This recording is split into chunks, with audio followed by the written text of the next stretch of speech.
Good morning students.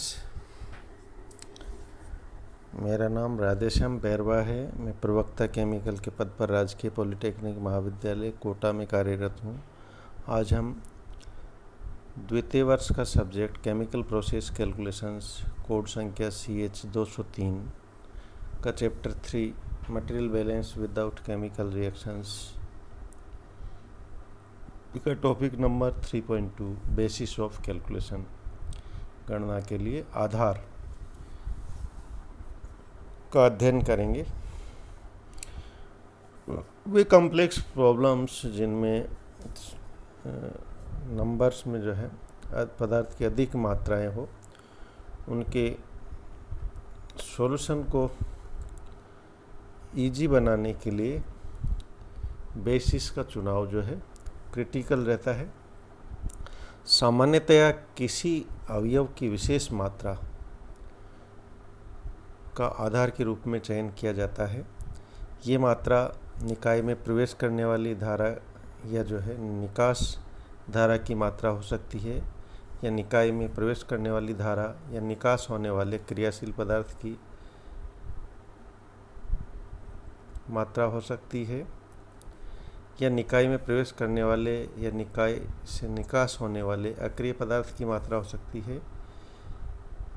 किसी सवाल में प्रवेश व निकास धारा के मान न दिए हो, केवल प्रतिशत ही दिए हुए हो, साथ में कुछ मेंशन नहीं किया हुआ हो, तो सामान्यतया ठोस एवं द्रव की स्थिति में द्रव्यमान आधार लेना उचित रहता है, जैसे 100 किलोग्राम, 100 ग्राम, 100 पाउंड। और गैसों की स्थिति में प्रतिशत दिया हुआ हो, कुछ साथ में मेंशन नहीं किया हुआ हो, तो जो है सामान्यतः 100 किलो मोल या 100 मोल या 100 पाउंड मोल आधार लेना उचित रहता है। यदि किसी यूनिट के सवाल में जो है फीड या प्रोडक्ट रेट दी हुई हो, तो उस यूनिट के यूनिट टाइम के जो ऑपरेशन है या उसकी रेट है, उसको बेसिस लेना उचित रहता है।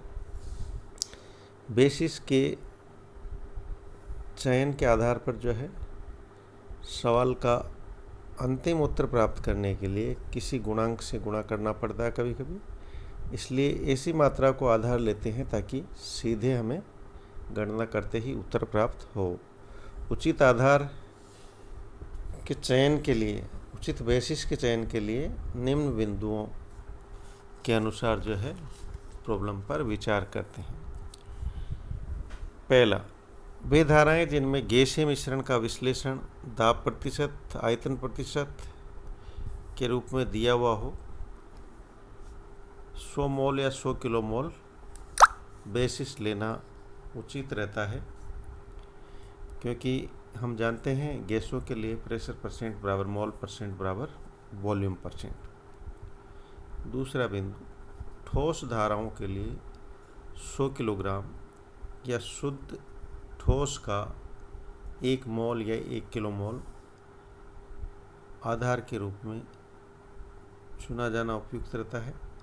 ऐसी ठोस धाराएं जिनमें राख, गैंग, अक्रिय केक आदि विद्यमान हो की गणना के लिए मास को ही जो है आधार लेना उचित रहता है, जैसे किलोग्राम में, पाउंड में, ग्राम में। द्रव धाराओं के लिए 100 किलोग्राम या 100 ग्राम या 100 पाउंड, या शुद्ध पदार्थ हो कोई तो उसका 1 किलो मोल या 1 मोल या 1 पाउंड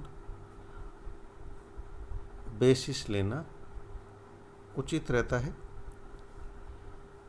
तीसरा बिंदु, यदि सवाल के उत्तर में जो है पूछा जाता है, कभी दर के रूप में पूछा जाए, उदाहरण के लिए उत्पादन दर जो है किलोग्राम पर आवर, प्रवाह दर मीटर क्यूब पर आवर, तो पदार्थ की इकाई समय में जो प्रवाह दर है उसे गणना को सुगम बनाने के लिए बेसिस लेना उपयुक्त रहता है।